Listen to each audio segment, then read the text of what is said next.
Let me sit with you for a moment, the way I would at a quiet kitchen table, where the light is soft and the world finally feels slow enough to breathe.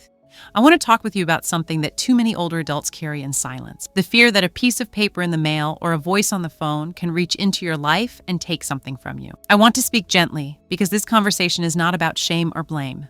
It is about protection. It is about dignity. It is about giving you back the calm that pressure has tried to take from you.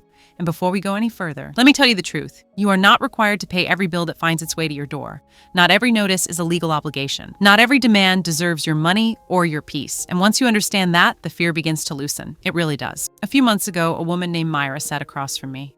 74 years old, quiet, a widow. Her hands folded neatly in her lap the way someone does when they were raised to be polite even when hurting. She told me she had paid almost $900 to what she believed was a mandatory fee. The envelope looked official. The letterhead looked serious. The wording was stern enough to make her heart race. She whispered something that stayed with me. I was afraid if I fought it, they would come after me.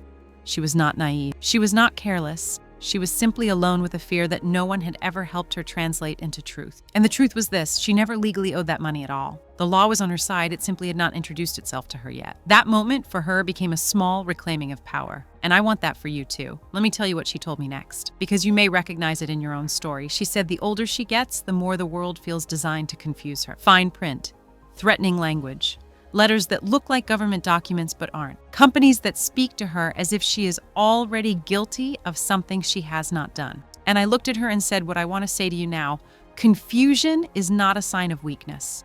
Confusion is evidence that someone else is not telling the truth clearly. If a system fails you, you do not fail the system. And once you let that settle in your chest, the air gets a little easier to breathe. Now let me tell you about another person, because stories remind us we are not alone. His name was Leonard, 78. A gardener with soil permanently tucked beneath his nails.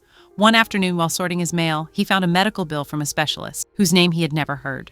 The charge was steep, the paperwork was cold, and in the top corner in faint letters, it said payment expected upon receipt. He told me he felt embarrassed, as if he'd forgotten something obvious. He said, maybe I missed a form, maybe I should have asked more questions. But here's what I said to him, and here's what I want to say gently to you. Surprise medical bills often have nothing to do with what you agreed to or understood. They come from out-of-network providers you never chose. They come from coding mistakes. They come from a system that rarely speaks plain English. And under protections like the No Surprises Act, many of those charges are not legally enforceable if you never knowingly consented to them.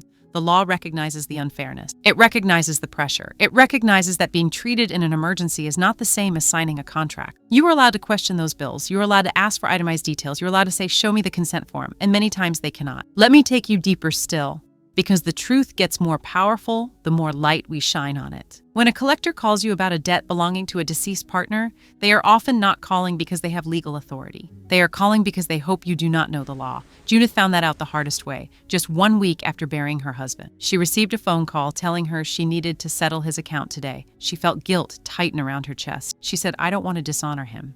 And I took her hand and said, grief is not a form of currency. The law is clear. Unless you signed the loan or were legally responsible for the account, your partner's debt is not your debt. Collectors use the tenderness of grief to create pressure.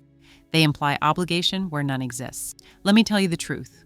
You are allowed to mourn without being financially hunted. You are allowed to say, send me proof of my responsibility. And most of the time, they have none to send. You are not wrong. You are not responsible. Your kindness does not become a contract simply because someone hopes it will. But pressure does not always come from companies. Sometimes it comes from people we once trusted. A neighbor, a friend, someone who helped during a difficult time and later decides their generosity carried a hidden price.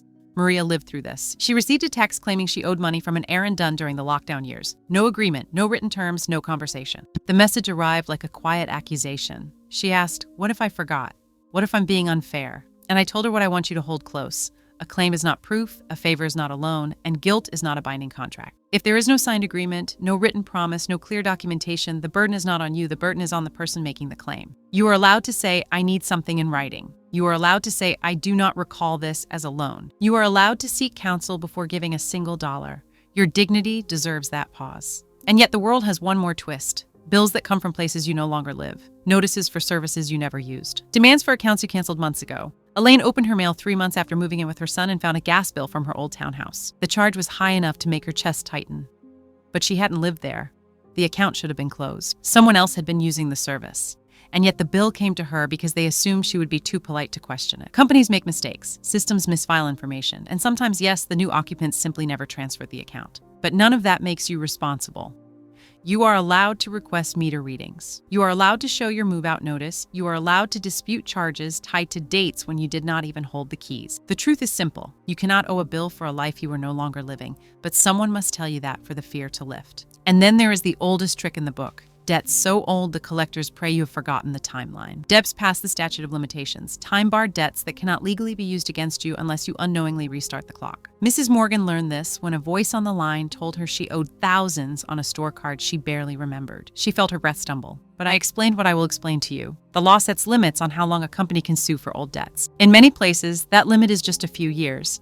After that, they may ask, but they cannot require. They may warn, but they cannot sue unless you accidentally revive the debt by making a payment or admitting it is yours. This is where fear meets the law, and the law quietly but firmly stands in your favor. You are allowed to ask for a validation letter. You are allowed to say nothing on the phone. You are allowed to keep your money where it belongs. You did not fail. The timeline simply expired. And then we reach the darkest part of the maze: fabricated loans. Fake bills, notices that look official but belong to no real company. Scams designed to prey on trust, routine, and the deep desire to do the right thing. Mrs. James received one that looked real enough to fool anyone. The account number, the typography, the tone, but she had never signed up for the service at all. When I tell you these schemes are common, I am not telling you to frighten you. I am telling you because you deserve to understand the pattern. Scammers rely on politeness. They rely on your sense of responsibility. They rely on the fear of appearing negligent. But the truth is clear. If you never entered an agreement, you owe nothing. If they refuse to send documentation, you owe nothing. If they demand strange forms of payment, you owe nothing. You are allowed to slow down. You are allowed to verify. You are allowed to hang up. You are allowed to protect yourself with the quiet authority you have earned after a lifetime of surviving things that were far more complicated than a fraudulent bill. So let me gather all of this gently in my hands and place it before you. Medical surprise bills, old debts past the statute of limitations, claims from a deceased partner's accounts, informal loans that were never loans at all, utility charges tied to places you no longer live, fake or fabricated bills designed to scare you into submission. And the thread running through all of them is this: the world is full of pressure, but the law is full of protections. You are allowed to use them. You are allowed to refuse payment safely. You can do that by requesting written proof, by refusing to confirm anything on a phone call, by asking for validation, by giving yourself time before choosing, by remembering that your money is part of your security, not a gift for strangers to claim. Let me tell you the truth as plainly and compassionately as I can. You are not wrong for feeling overwhelmed. The system is complex on purpose, but the law was built to protect you even when no one explains it. You are allowed to breathe before you respond. You are allowed to ask for help. You are allowed to stand your ground. There is nothing weak about protecting your home, your savings, your peace. In fact, it is one of the strongest things you can do. If this helped you, share it with someone you love, because someone you know is sitting alone right now with a bill that isn't real or isn't fair or isn't theirs, and they deserve the same calm you deserve. And if you feel ready, tell your story. Someone else may need the courage that rises from your words. And until we speak again, remember this: you are not required to pay every demand that reaches your door. You are required only to protect your dignity, and I am here quietly and steadily to help you do exactly that.